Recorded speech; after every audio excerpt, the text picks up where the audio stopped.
First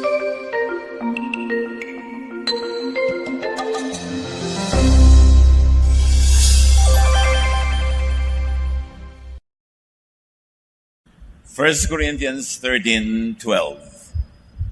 For now we see through a glass, darkly. Sa pansamantalang panahon dawang, ang pagtingin at ang pananaw ay sa pamamagitan lang ng madilim na salamin. Everything is about perception. Pagka meron kang suot na salamin na madilim, kahit maliwanag, dumidilim. Pag merong maliit na bagay, hindi mo makita pero nagsuot ka ng salamin na nakakapagpalaki. Lente, halimbawa, microscope, lumalaki yung maliit. At pag binaligtad mo yung telescope, yung malapit, pwedeng lumayo. Ganon din ang ating pananaw. May isang katotohanan at meron tayong isang paraan sa pagtingin sa katotohanan na yon at ang mas nagiging totoo sa ating buhay ay yung ating pananaw, yung ating palagay, yung ating nararamdaman at nakikita. Dark lenses. Mga madidilim na salamin at mga lente na siyang dinadaanan ng ating paningin na nagpapaiba sa ating pananaw. Dear Lord, we thank you that you are light and that you are life. At sa sandaling ito, Panginoon, ang dalangin namin ay palinawin mo ang aming pananaw, paliwanagin mo ang aming mata, at nang makita namin ang ganda ng buhay, malinaw naming makita ang aming dinadaraan at na kami hindi madapa, mahulog, at makita namin ang iyong kagandahang loob. Sa sandaling ito, kami humihingi ng inyong paglilinis. Patawarin niyo nga po kami sa aming mga kasalanan sa inyo at laban sa aming kapwa, maging laban sa aming sarili. At ang aming dalangin, kayo po ang mangaral. Ang pangaral niyo maging gabay, lakas, gamot ng aming espiritu. Mangusap kayong may katotohanan, gamitin niyo lang ang inyong lingkod, nadaluyan ng iyong mga salita, ngunit kayo ang mangaral. Father, we ask you, we thank you in the name of Jesus, your Son, our Lord, our Savior and friend. Jesus is light, and you know that light is life. Kaya nga kahit sa biology, ang simula ng buhay talaga, light. Halos lahat ng mga hayop, ang kinakain niyan ay galing sa mga halaman at ang halaman nabubuhay dahil may liwanag because of photosynthesis. Kaya nga sa paglikha ng mundo, sa pag-aayos ng kaguluhan sa simula, ang unang ginawa ng Diyos, sinabi niya, let there be light. Pag pinatay ang lahat ng ilaw, mahihirapan tayong lumakad, mahihirapan tayong makakita, pero nandun pa rin yung dapat makita. Kumisan papasok ka sa isang madilim na kwarto, nandun lahat ang dapat mong kunin, ang dapat mong makita, pero dahil walang ilaw, wala ka magawa. Pag nagka-ilaw, naiiba. Ganon din ang buhay natin. Pag may ilaw, maraming naiiba. At ang nakakalungkot lang, maraming pananaw ang madilim. Parang sa mata, maraming mata na myopic, meron naman nearsighted, may farsighted, may takip na cataract, may mga sari-saring sakit ang kanilang mga mata, at meron namang nabubulag pa. Kaya iba-iba ang quality of life, iba-iba ang quality of appreciation of life, kung iba-iba ang level ng pananaw. Maraming pananaw, hindi lang physically dark, kundi spiritually and emotionally dark. Dapat masaya, hindi pa sila masaya. Dapat may nakakatuwa, hindi pa sila natutuwa. Dapat meron ng pagtiwalaan, hindi pa nagtitiwala kasi ang pananaw madilim. What could darken and uglify vision? Ano ang mga nagpapadilim sa ating pananaw na espiritual, pananaw na emosyonal? Anong mga pampadilim ng paningin? Isa sa mga ito ay pride. Pag ang tao ay mayabang, hambog, sobrang taas ang tingin sa sarili, tumataas ang sarili, therefore bumababa ang iba. Mali na ang pananaw. Kasi lahat ng tao nilikha ng Diyos sa pantay-pantay, mahal ang lahat ng Diyos. Pero pagka ang tao ay proud, sikat siya, lubog yung iba, angat siya, mababa ang iba, siya ay dapat bigyan ng pansin, yung iba pwedeng hindi na di-distort ang vision. Hindi nakikita ang katotohanan. Proverbs 13:10, too much pride causes trouble. At maging sa mga relasyon ng tao, pagka merong sobrang pride, pumapangit ang samahan, nag-aaway, nagkakagalit, hindi nagkakasundo, nagkakatabangan, naglalayo ang loob. At ang antidote dito, ang pangontra, syempre, truthful and humble self-perception. Marapat na suriin ng tao ang kanyang sarili ayon sa ibinigay sa kanya mga katangian ng Diyos at mga pinayagang taglayin din niyang mga kahinaan. Lahat ng tao ay may katangian at may kahinaan, may lakas, may ganda at merong non-beauty na kasama ng ating timpla bilang pagkatao. You cannot have everything, but definitely you cannot have nothing dahil ang lahat ng tao ay may binigay ang Diyos na pangkanya. Kaya lahat ay importante, lahat ay mahalaga.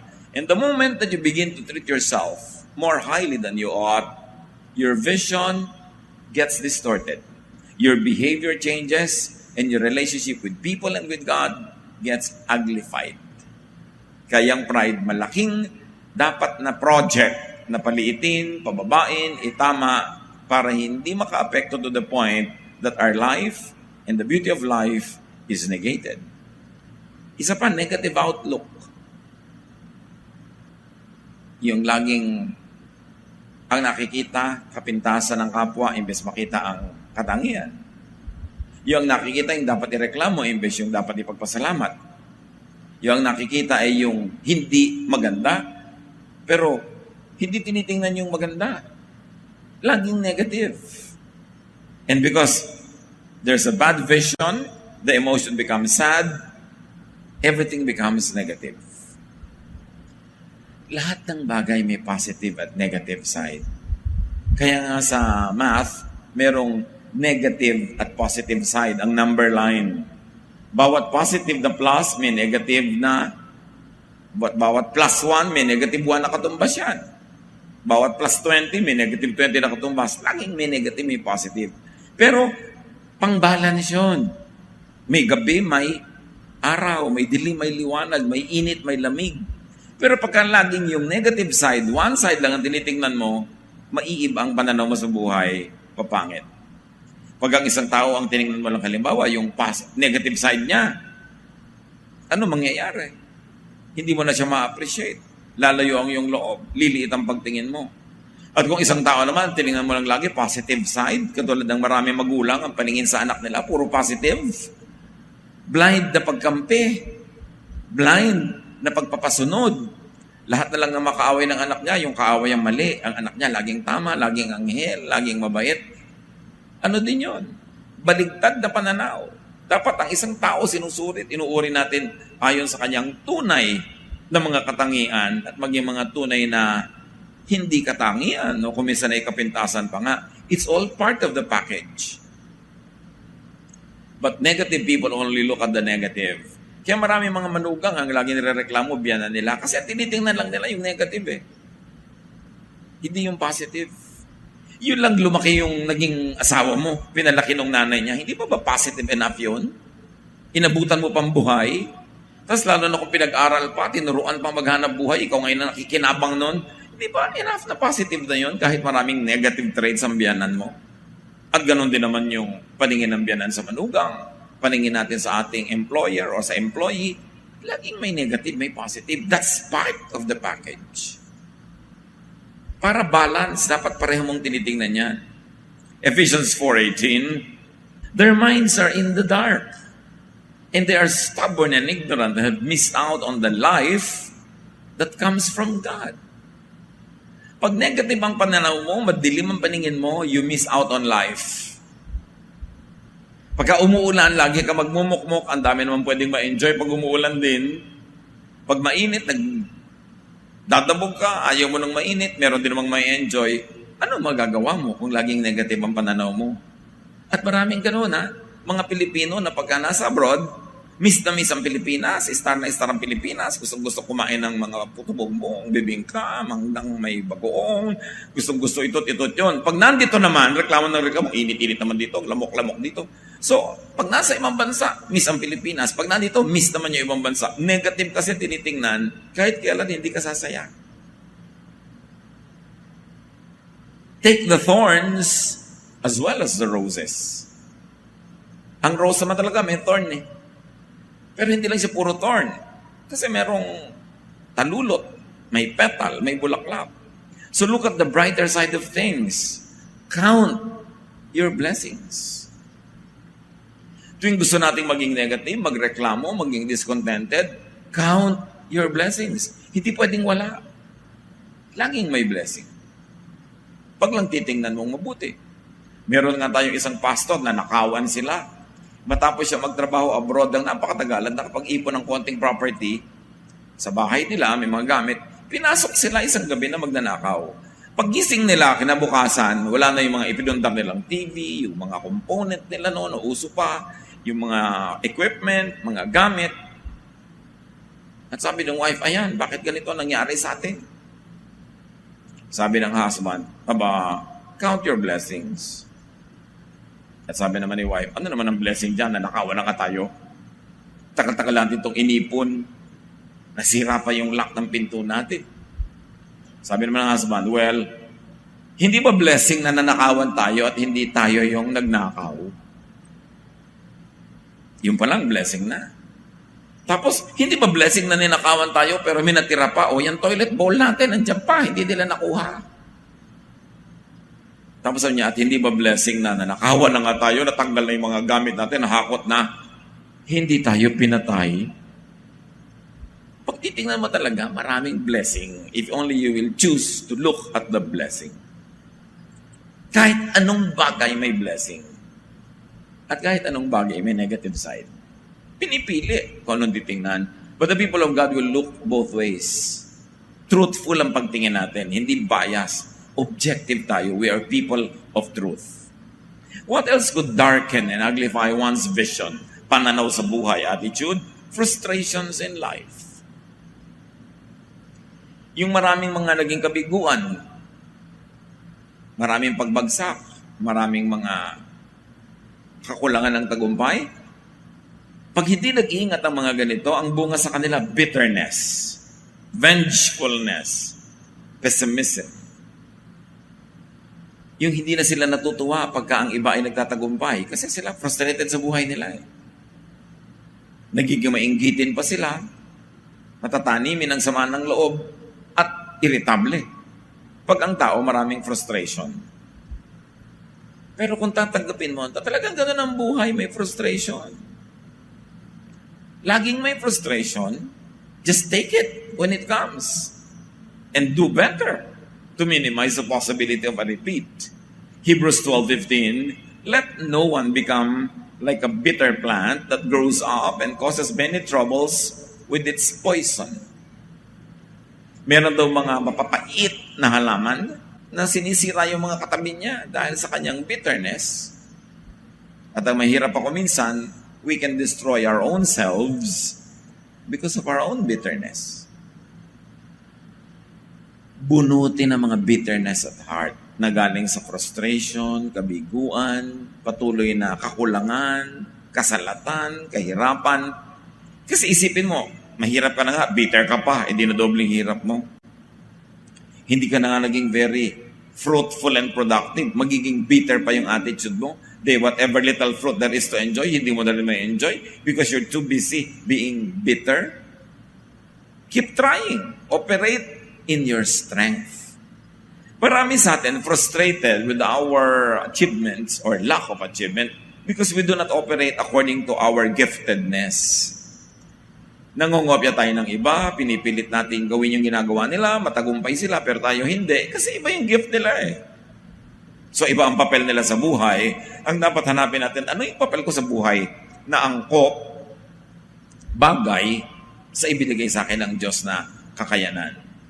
Kung ang bawat tao, doon siya gagawa sa area ng strength niya. I-identify niya kung ano yung mga talent niya, yung talagang tunay niyang gustong gawin, yung inborn skills niya, tapos yung training niya, at doon siya mag-ooperate, malaki ang potential niya para maging mabunga. Kaya tayo hindi nagiging mabunga sa mga pinagagagawa natin, we are in the wrong place. We are not operating according to our calling, according to our giftedness, and we try to be someone else. Kaya din ang mga magulang, lagi kong pinapaalalahanan, huwag nating pilitin ang mga bata na maging tulad ng pinsan niya, ng ate niya, ng kuya niya, kasi kanya-kanya yan ang kakayanan. Iba-iba ng magiging ugali, iba-iba ng runong. Dapat ang hanapin mo, saan ako marunong at doon ako gagawa para mag-achieve ako. Kasi pagka second-rate copycat ka lang, hindi ka talaga magiging mabunga. Dapat original ka to yourself. Kaya mahalaga para mabawasan ang frustration sa buhay, kilalanin ang sarili, tanggapin ng sarili, dahil Diyos ang lumikha sa atin, hindi naman siya mali. Nagkakalihis-lihis lang pag hindi tayo nagiging totoo kung paano tayo nilikha ng Diyos. So, operate in your strengths so that you will minimize frustration. What else could darken and uglify vision? Rejection. Yung mga bata pa lang, nire-reject na tayo ng magulang, nire-reject ng kapatid, nire-reject ng teacher, nire-reject ng mga kamag-anak. Usually, nakaka-create yan ng very dark vision about life. Kaya lagi kong mulit-muli ipinapaalala sa mga magulang, sa mga tiyo, tiya, mga teacher, make children feel loved, accepted, and welcome. Kasi tumitimo sa isip nila ang bawat rejection. Bawat pagtanggi sa kanila, bawat panlalait, pagmamaliit, pangiinsulto, panghihiya, pananakit, sa kanilang murang isipan, ito ay nahuhulma. Nakaka-develop sila ng inferiority feeling or bitterness. And the feeling of rejection is a very difficult one to handle. Pag wala kang enough confidence that you are liked, that you are loved, that you are appreciated, wala kang confidence. And because of that, you will interpret everything in a negative way. Pagka hindi ka pinansin, sasabihin mo, kasi wala akong kwenta, kaya hindi niya ako pinansin. Pero kung ikaw meron kang sense of selfhood, you have a healthy perception of your importance in the universe, pag hindi ka pinansin, sasabihin mo, siguro busy siya. Busy lang, kaya hindi ako napansin. Pero hindi mo sasabihin, kasi wala akong kwenta. You see, the same concept. Isang concept na lang yon, hindi ka pinansin, pero ang interpretation ng self-assured, busy lang siya, kaya hindi ako napansin. Yun namang insecure, hindi kasi talaga ako mahalaga, kaya ako binabaliwala. You see, your perception is your truth. Kaya mahalaga yung perception, nakatama, nakatugma sa truth on the ground. Napakaraming tao lumaki with feelings of rejection. Lalo halimbawa, merong physical deformity o kaya merong physical weakness o merong lack of beauty according to the standard of the family or the community or the society. Nagkakaroon niya ng feeling of rejection. Pero ang solusyon ng Diyos dyan, acceptance, love, unconditional love. John 3:16, for God so loved the world that He gave His one and only Son, that whoever believes in Him shall not perish, but have eternal life. Can you imagine this kind of invitation? To whom it may concern. Whoever believes in Jesus will be accepted. At sabi ni Jesus sa John 6:37, anyone who comes to me, I will never drive away. Jesus never drives away anybody. How come the church drives away so many people? Pagka yung tao, yung kanyang itsura, yung kanyang behavior, yung kanyang asal, hindi na according to the standard of a religious community, rejected na agad. Hindi pa papasukin, hindi pa pasalihin. O nakasali na, nakapasok na, sisipain pa. Well, Jesus does not reject anyone. How much if Jesusness is in Christianity? Sa mga bahay natin, mga magulang, how much do you drive away your children? Pag hindi na sila tugma sa gusto nyo, pagkakaiba sila sa inaasahan nyo, do you accept them or drive them away? Do you make them feel unwelcome? Then they feel rejected. And a rejected person will develop a very negative attitude about life. At napakahirap yun i-repair, although not impossible. Marami sa atin, baluktot ang ating katwiran, madilim ang ating paningin, victims tayo ng maling trato at pagpapalaki ng ating mga pamilya. Kaya hindi pa huli ang lahat. Pwede pa yun ituwid. Kung na-realize natin nagkamali tayo sa pagpapalaki ng mga anak o mga pamangkin, ituwid natin yan. At huwag na nating ulitin pa. At yung mga napalaki sa mali, huwag nyo nang ulitin ang maling pagpapalaki sa mga next generation. Kailangan itama yan. Importante na mga bata will not feel rejected. Dahil kulang na kulang sila sa pag-unawa kung ano ang pwede nilang tanggapin at pwede nilang tanggihan ng mga rejections. Akala nila lahat ng rejection kailangan nilang tisin. Kasi hindi pa nila alam ang choices nila. And they fall victim because many people are so unloving. Then, nadagdagan ang mga taong negative ang attitude. What else darkens and uglifies vision? Envy. Ang mga kamag-anak ng envy, bunga ng envy, criticism, gossip, destructiveness, over-competitiveness. Kasi ang naiinggit, laging namimintas. Kung hindi ka naman naiinggit, bakit mo pipintasan yung tao? Di ba? Halimbawa, ang pangit nga ng damit niya, ang pangit ng buhok niya, ang pangit ng bag niya. Pero hindi ka inggit. Di ba dapat ang na-feel mo pa nga naawa ka? Ba't mo pipintasan? Kasi pag pinipintasan mo yung tao, sinasaktan mo siya, harapan man o talikuran. Ibinababa mo siya. Di, madalas talaga ang pamimintas dahil sa inggit. Kaya dapat binubunot sa puso yung inggit. Proverbs 14:30, envy can eat you up. Again, how do you minimize or take envy away? Operate in your areas of strength. Kaya ka lang naman naiinggit kumisa sa kanya kasi ang tinitingnan mo, halimbawa, yung buhok niya na sana yun ang gusto mong buhok, hindi ng buhok mo, nainggit ka tuloy. Di tingnan mo naman halimbawa yung bukong-bukong mo, baka yung bukong-bukong mo ang maganda sa'yo, yun ang tingnan mo. O kung ano yung strength mo, na ang galing mo pala maglaba, yan, tingnan mo, ang ganda ng buhok niya, ako magaling maglaba. Kung ano man yun. Dahil yung sarili mo, pasayahin mo para hindi ka mainggit sa iba. At hindi yung pampapasaya na inuuto mo yung sarili mo kasi laging meron kang katangian. Sabi nga ni Shakespeare sa isa niyang sonnet, desiring this man's art or that man's scope with what I most enjoy, contented least. Yung sobra kong hinahangad ang kaya niya, tapos ang liit-liit ng kakayanan ko. Kasi sinusukat mo ang sarili mo sa strength niya. May iba kang strength. Dapat doon mo sukatin ang iyong sarili para hindi ka mainggit.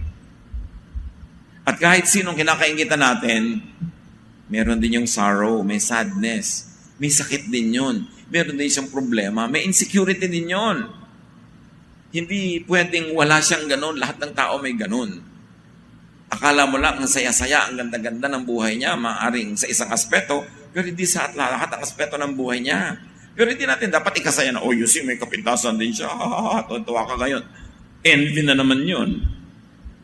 Kasi sa bawat kabiguan, bawat kahinaan, bawat kapintasan ng kapwa, kung hindi ka naiinggit, maaawa ka. Kaya manadaling isipin kung naiinggit ba ako or not. So, get it off your system.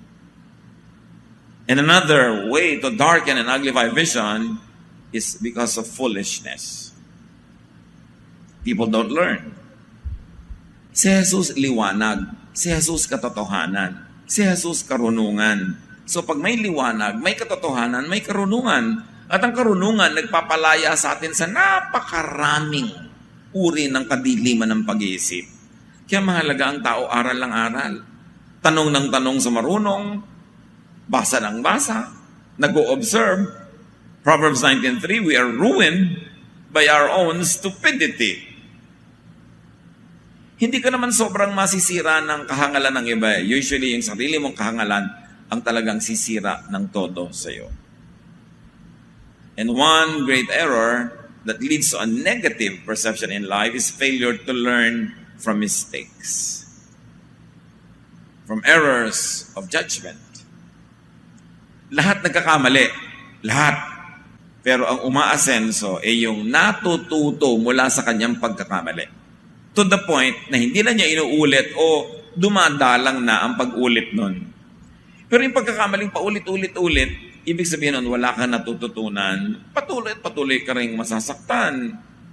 Tulad nung lagi napapaaway dahil ang lakas ng loob makipag-away, laging napapaaway dahil magagalitin, tapos bukas may kaaway na naman. Hindi na natuto na pagka mainit ang ulo niya, napapaaway siya, dapat tutunan niyang kontrolin ang pag-init ng kanyang ulo. Proverbs 19:19, people with bad tempers are always in trouble and they need help over and over again. Lagi mong binubunot sa problema, inilulusot sa gusot, kasi laging napapaaway. Pagka may mga taong nasa sangkot sa chismis, next week, kasakutan naman sila. Next month, sila na naman, paulit-ulit. Kaya dapat learn from mistakes. Each learning from each mistake brightens up our outlook in life. Lumilinaw, lumilinis, lumiliwanag ang pananaw natin sa buhay. Proverbs 19:27, if you stop learning, you will forget what you already know. Kaya hindi dapat tumitigil mag-aral ang tao. Kasi pag tumigil ka, yung dating alam mo na, mawawala pa. Tapos wala pang nadagdag. Yung iba, pag-aaralan mo lang ng konti, nosebleed. Takot na takot mag-aaral. Takot na magbasa. Takot na takot. May ipapabasa kung haba naman, 3 sentences. Yung gusto ang iksi lang lahat. Pero ang daming dapat pag-aralan sa buhay. Ang daming dapat malaman. At ang pag-aaral, ang pagrunong, ang pagdami ng kaalaman, ang pagliliwanag ng isip. Kaya napakahirap kausap yung taong sobrang mangmang. Napakahirap pagpaliwanagan yung hindi lang pinag-aralan formally, kundi walang pinag-aralan kahit informally. Hindi man lang natuto kahit sa panonood sa mga butiki o sa mga bituin o sa patak ng ulan. Walang natututunan. Ang hirap kasama. Mahirap paliwanagan, mahirap pagawain ng anumang bagay, laging may pangangatwiran at laging siya ang tama. A very dark way to look at the world. And another factor that darkens and uglifies vision is unresolved issues. Mga buhol na hindi natanggal ang pagkakabuhol, mga problemang hindi nalutas, mga tanong na hindi nasagot, mga away na hindi nabigyan ng kaayusan, unresolved issues. Mga sama ng loob na hindi naibulalas, mga galit na hindi naihanap ng tamang paraan ng expression. All of this can darken your outlook in life, can make you moody, can make you irritable, and can make you quarrelsome. Dapat bunutin ang dapat bunutin. Huwag magtanim ng sama ng loob kasi sama na yon. Tapos nasa loob, can you imagine the negative impact ng sama ng loob? And yet marami mga tao mahilig mag-ipon, magtago ng sama ng loob, ng hinanakit, ng mga himutok, ng mga iba't ibang uri ng galit. Kaya tuloy, konting-konti lang galit na. May masabi ka lang, pumasabog. Kasi ang daming ipon na galit, parang balde ng tubig, puno na, isang patak lang ang idagdag mo, aapaw. Kasi laging puno. We must empty ourselves, our hearts, our minds of all negative thought, of anger, of bitterness, of hatred. Because those things are acids that destroy us. Pag nag-iipon ka ng galit sa isang tao, nagkikimkim ka ng sama ng loob, ay nag-iipon ka at nagkikimkim ng acid. And that acid destroys its container, your heart, before it could even destroy others. Ang taong nagkikimkim ng himutok, galit, sama ng loob, sinisira ang sarili. Toxic yon. At pinag-aaralan ng marami ang koneksyon ng naiipong sama ng loob, naiipong galit, sa cancer, kung meron bang ganon. Mga naiipong himutok, frustration, kabiguan na hindi maibulalas na nagiging sakit. Samantala, matagal nang napatunayan ng siyensya that emotions become blood chemistry. Kaya yung mga taong laging stress, tumataas ang blood sugar kahit hindi kumain ng sugar. Pag nagalit kayo, tumataas ang blood pressure, di ba? Emotion yon. May nadinig ka lang, nagalit ka, tataas ang blood pressure. Yung iniisip, yung nararamdaman, nagiging kalagayang physical ng katawan. Mind over matter. Eh kung yung mind mo punong-puno ng galit, punong-puno ng inis, ng selos, o kaya ng mga kabiguang hindi maibulalas, what will it do to your body?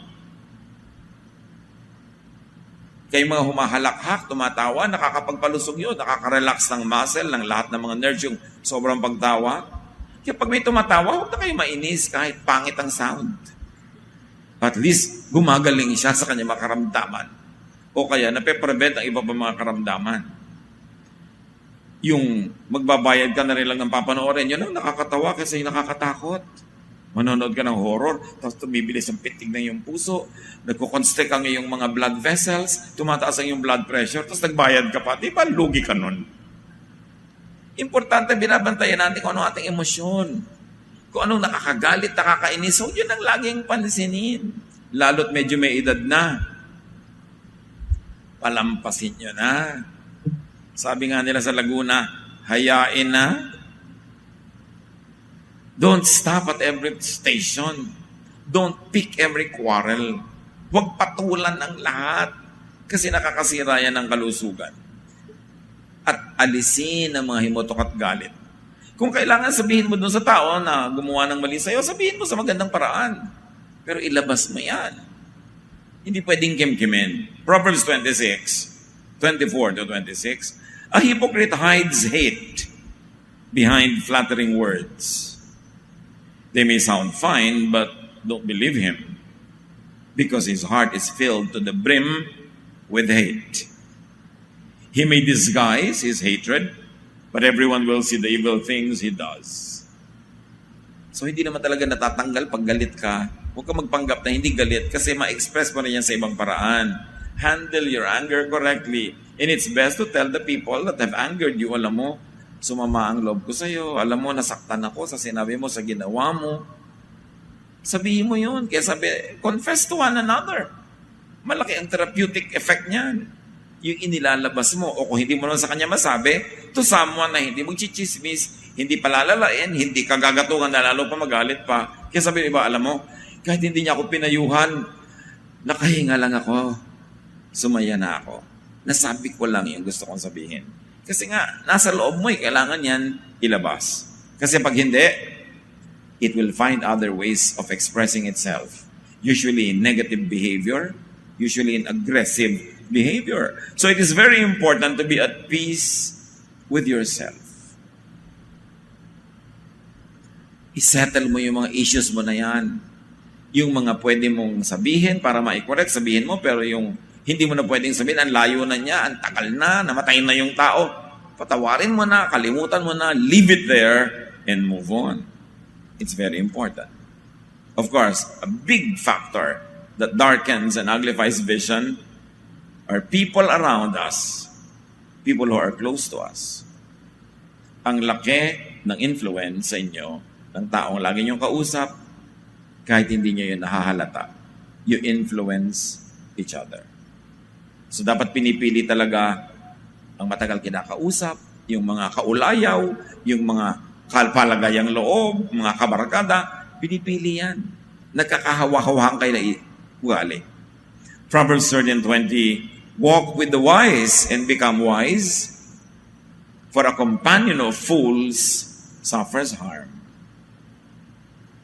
Pipiliin nyo naman na yung kasama, yung mga kausap, yung nakakapagpatalino, nakakapagpabait, nakakapagpaliwanag ng ating isip, nakakapapayapa ng ating damdamin. Malaki ang ginagawa sa atin ng ating mga kasama. Now, how can dark and ugly perceptions be changed? First of all, you cannot change anything without facing it first. So recognize the darkness and ugliness of some of life's lenses. It might be yours, it might be other people. Kung minsan may dark lenses tayo, minsan may dark lenses ang nanay natin, may dark lenses ang tatay natin, galing din sa mga experiences nila na binanggit na natin, biktima rin sila ng pagkakataon, biktima sila ng kapwa, biktima sila ng buhay. So hindi lang tayo ang may dark lenses. Halos lahat ng taong kasama natin meron din. So dapat unawain natin sila. Yung nanay ko naman kasi nung araw, she was abused as a child. Kaya napaka-sensitive niya sa ganyang mga issue. Halimbawa, intindihin mo yung nanay mo, intindihin mo yung kapatid mo, intindihin mo yung kung sino-sino sa paligid para hindi ka lagi nainis. naiintindihan mo sila, it's good for your health na hindi ka naiinis. And it's good for them that you understand them. Probably you'd even be more helpful. Importante yan to recognize. Yung fruit, yun ang panukat. Malalaman mo ang isang tao kung tahimik ang loob sa kanyang mga sinasabi, kanyang ginagawa, sa kanyang output. Jesus says in Matthew 7:16, "By their fruit you will recognize them. Do people pick grapes from thorn bushes or figs from thistles?" So, pag nakikita mo na, bakit ang nanay ko laging irritable? Fruit yun. Ano yung root? Ano yung pinanggagalingan? Yun ang dapat bunutin para tumigil yung fruit. Bakit? Halimbawa, palaaway ang kapatid ko. Saan nagmumula ito? Fruit yun eh. Yung behavior is a fruit of something deeper. Hanggang hindi mo nakokorek yung deep reason, the fruit will keep showing itself over and over again. Kailangan sa loob manggaling ang solusyon, hindi sa labas lamang. So, know the possible darkness and ugliness in your own vision. Bakit ako ganitong pananaw? Bakit magagalitin ako pag ganito yung topic? Bakit sensitive ako sa ganong issue? Sensitive pala ako pagka merong namimintas ng maitim na balat kasi lagi ako napintasan nun eh. So pag may bumabagit yan, galit na ako agad. Mga away na ako agad. So, alam naman buong buhay, mang-away ka. So, isettle mo sa sarili mo yan. And if you need professional help, get it. Alam niyo, maraming behavior disorders, maraming mga ugaling sobrang kakaiba na kailangan ng clinical therapy. Kailangan ng trained clinical counselor para mabunot yung pinagmumulan ng ganong asal, yung ganong ugali, mga phobia halimbawa, mga fears, mga biases, prejudices, madalas yan galing sa childhood. And professional help can be most meaningful if you are in that point na kailangan mo ng professional help. But first, you've got to recognize that you need help. Isa yan na dapat mabago sa isip natin eh. Nire-recognize natin ang lahat ng sakit. Sakit ng paa, sakit ng bukong-bukong, sakit ng atay, sakit ng tenga. Pero hindi natin nire-recognize yung sakit ng utak. Minsan kinakahiya pa natin yon. Dapat yung issue of mental health, mental illness, should be faced very objectively. Because if we are mentally ill, katulad lang yun ang may sakit yung lungs mo, may sakit yung buto mo, sakit din yun eh. At hindi yun nakakahiya. At hindi dapat ikahiya na dapat mong itago. Hindi krimen na pumunta sa psychiatrist, hindi krimen na pumunta sa National Mental Hospital, kasi bakit hindi naman krimen na pumunta sa lung hospital, sa lung center, sa kidney center? Bakit pag National Mental Hospital ay mo sabihin? Sa pag ginagawa ng nanay mo, sa Mandaluyong, di ba? Ayaw sabihin sa National Mental Hospital, we should take away the stigma para maayos ang problema. At ang totoo, kung mayroong kakaibang behavior na sobrang malayo na sa middle of the road, baka kailangan na ng professional help. Sobrang laging takot, sobrang laging galit, o sobrang laging malungkot at depressed, baka kailangan na ng professional help niya. At may mga tao who are trained to do that. The Lord Jesus was great at that. Yung mga taong depressed to the point na akala ng iba, may masamang espiritu nang nakatira dahil kung ano yung pinagagagawa ng tao. Alam niyo ang gamot ni Jesus doon? Attention, love, acceptance. Gumagaling yung tao, kaya sabihin niya, uy, seven demons were taken out of that woman. Hindi naman kailangan laging talagang totoong physical or spiritual demonyo yun eh. It could be a figure of speech. Mga ugali na nakakapagtaka, parang ugali from hell. Or mga torture, mga mental agony that could come only from hell. Sinasabi nila, possessed by evil. Pero madalas yung mga ganon are just mental cases. Na kailangan lang talaga pala acceptance, affirmation, attention, presence, companionship, love, gumagaling. That's why love heals. At yun ang epidemic ngayon eh. Ang daming tao, ang assessment nila sa sarili nila, they are not loved enough. But the question is, are you loving enough? So we can begin correcting the imbalance by being more loving. And how else can dark and ugly perceptions be changed? Wear new glasses. Diba? Pagka nahihilo na po ako, doktor, baka dapat nang palitan ng grado ng salamin mo. Yun. O baka hindi ka nagsasalamin, dapat magsalamin ka na. Ang dilim, ang dilim. Ang dilim kasi ng sunglasses mo, palitan mo ng medyo maliwanag ng konti. Diba? So, wear new glasses, which really means change your mind. Change your thoughts. Change your attitude. Change your actions. Change your life. It begins with the mind. Pag binago mo na ang iyong pag-iisip, mababago ang iyong kilos, mababago ang iyong buhay. Pero wala kang pwedeng baguhin sa buhay mo na hindi mo nababaguhin yung attitude mo tungkol doon. Change begins inside. Pati paglinaw ng mata, nagmumula muna sa puso yun. Psalm 51:10, Create in me a clean heart, O God, and put a new and right spirit within me. Change your mind. Learn from positive people. Learn from wise people. Go with wise people. That is the quickest way to change our mind. Pray. Ask God. Immerse yourself in the words of God, in good deeds, and your mind will change. May dalawang paraan ng pagbabago ng paraan ng pag-iisip. One, struggle to change your thought inside of you. Then your action, your outward action will change. There's an easier one to do. Change your action.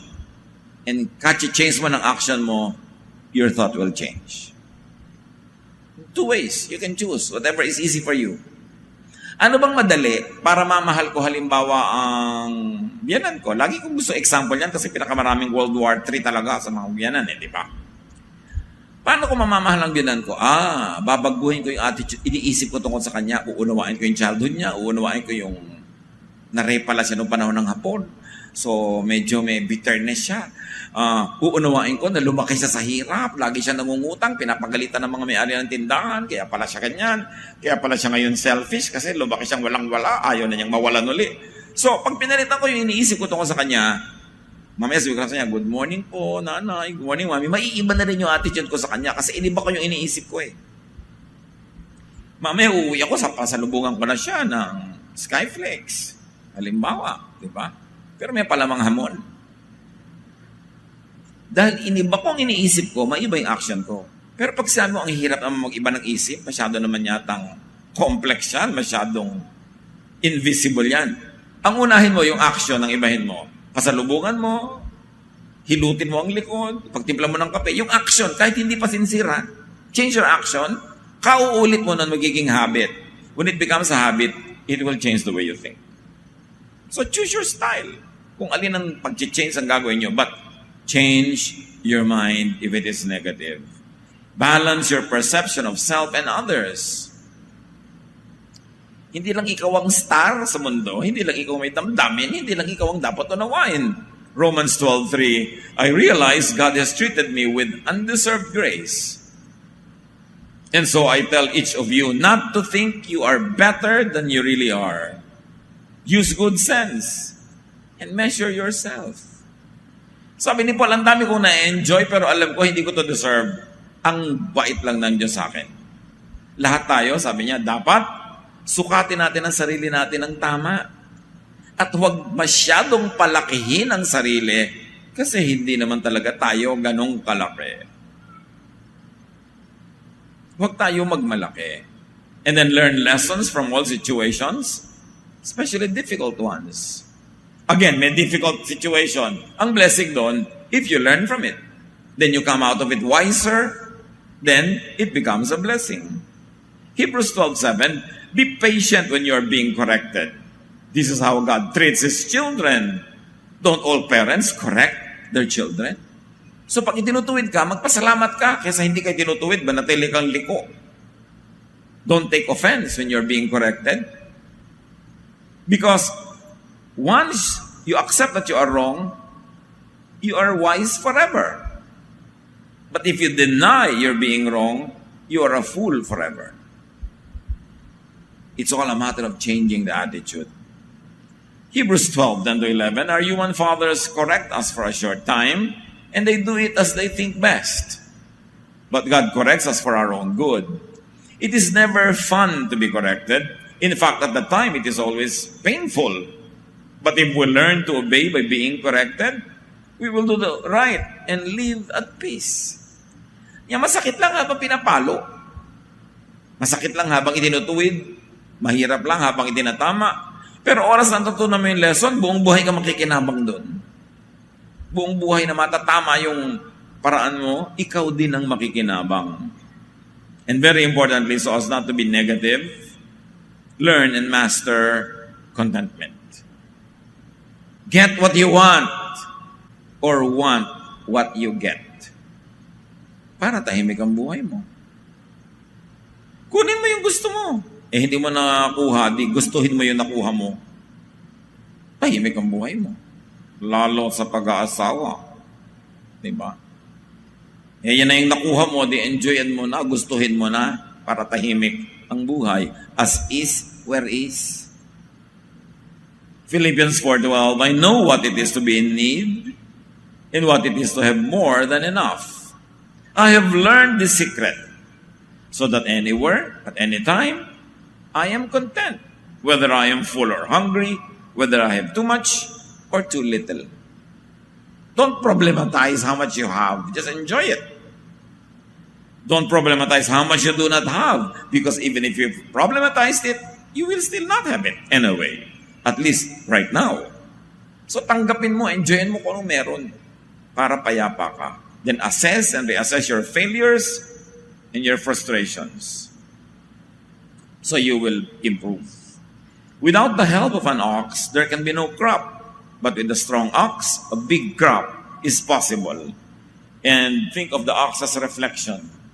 Pag nag-iisip ka, may katulong ka para improve ang buhay mo. Lagi kailangan mo ng tulong. At ang pinakamalaking tulong is self-help. That which comes from intelligent thinking. Luke 14:28-30. Suppose one of you wants to build a tower. What is the first thing you will do? Won't you sit down and figure out how much it will cost? And if you have enough money to pay for it? Otherwise, you will start building the tower but not be able to finish. Then everyone who sees what is happening will laugh at you. They will say, you started building but you could not finish the job. So bago kami gagawin, pag-aralan mo, kaya mo bang tapusin? Laging sinusuri ang sarili. Yung gusto against kakayanan. Kung hindi kaya ngayon, huwag pilitin para hindi mabigo. Kontian natin ang mga kabiguan by being realistic about what we can do and what we want. Review the causes of failures, learn and improve, then recalibrate your wants, your needs, and your ways. Tugma ba sa mga pangarap ko sa buhay yung talent ko ngayon? Tugma ba sa mga ambisyon ko yung katotohanan ko ngayon? Kasi kailangan pagtugmain yun. Kung hindi tugma, kulang ako, malaki yung pangarap ko, magsisikap ako. I will hope, I will continue to do the best, but for now, I'll be happy with what I am. Kasi hindi pa natutupad yung dapat kong gawin. So kahit hindi tugma, pwede naman niyang ambisyonin, pagsikapan, pero huwag tayo maging obsessed with the ambition and with the struggle to the point that we forget to enjoy what we have today. So patuloy ka magtanim na magtanim para umani ka next year, next month, pero habang hindi ka pa umaani, enjoyin mo kung anong meron ka ngayon para hindi ka lugi sa buhay.